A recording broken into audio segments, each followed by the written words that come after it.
Madam Speaker, ako po ay tumatayo upang maglahad ng isang solusyon sa overpricing ng mga proyekto ng DPWH. Itigil ang biding-bidingan sa pamamagitan ng pag-rebid ng DPWH ng mga proyekto hindi sapat ang ibinaba ng presyo sa bidding. Mula pa noong Setyembre, nanawagan po ako sa DPWH na i-recompute at pababain ang mga presyo ng kanilang mga proyekto sa budget.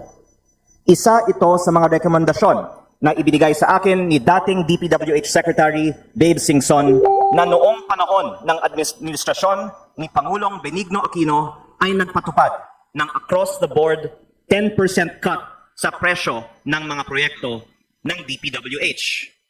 Ang isa pa niyang solusyon ang pag-rebid ng mga proyekto kung saan ang resulta ng bidding ay hindi man lang 10% na mas mababa kaysa sa approved budget for the contract o ABC. Ang dahilan ng overpricing sa mga proyekto ng DPWH ay ang lutuan ng mga bidding. Sa Batangas, ang tawag dito ay bidding-biddingan.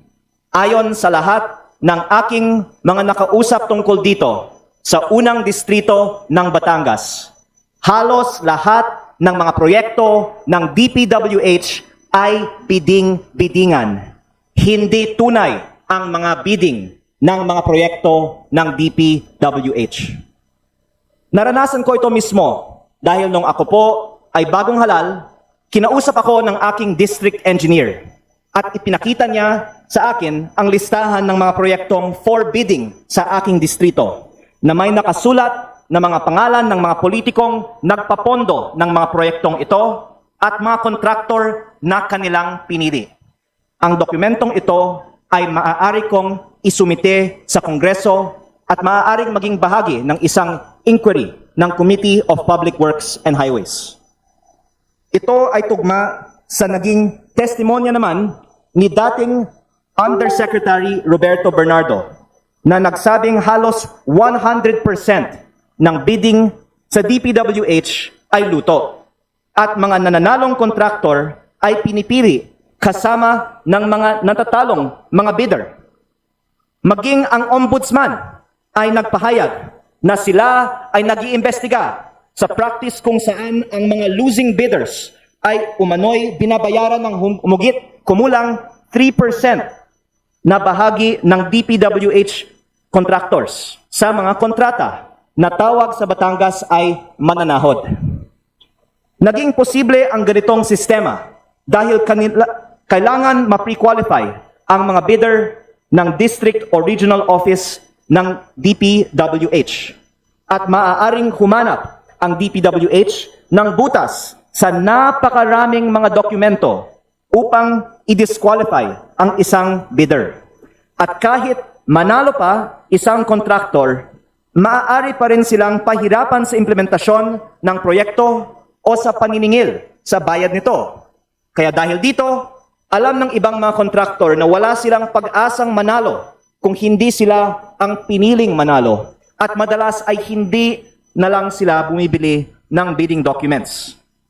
Maraming mga posibleng solusyon upang tuluyang wakasan ang bid rigging sa DPWH. Isa rito ang reforma sa bidding process kung saan unang isusumite ng mga bidder ang kanilang presyo at saka na lang gagawin ang post-qualification. Sa ganitong paraan, kahit ma-disqualify ang isang bidder, makikita pa rin kung gaano kababa ang kanilang bid na maaaring maging batayan kung nararapat na suriin o ulitin ang resulta ng bidding.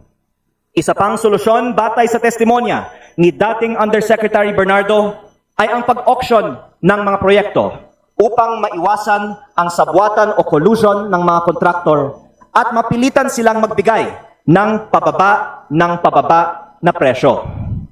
Sa gitna ng lahat ng pagsisikap na pababain ang presyo ng mga proyekto ng DPWH at kung isaalang-alang na humigit kumulang 600 billion ang halaga ng mga proyekto na ibibid ng DPWH sa 2026, umaasa po ako na sa susunod na pagdinig ng Committee on Public Works ay matalakay natin ang iba't ibang solusyon upang wakasan ang bid rigging sa DPWH.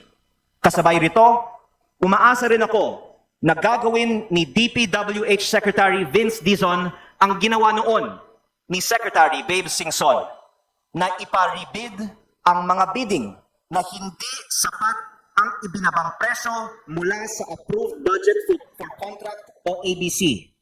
Sa pribadong sektor, kung ano ang ABC mo, hindi ibig sabihin yan ang gagastusin mo. Kung 600 man ang ABC, kung pakiramdam mo ay hindi ka nakakakuha ng tamang presyo, i-rebid mo ang proyekto. Kung sariling pera mo naman ito, makikipagtawaran ka pa para makakuha ng 30% na mas mababa o 420 sa 600 pesos o kahit 10% na mas mababa pa o 540 sa 600 pesos. Kaya ang punto ko, kaya ko nais na ibahagi itong solusyon ngayong araw na ito.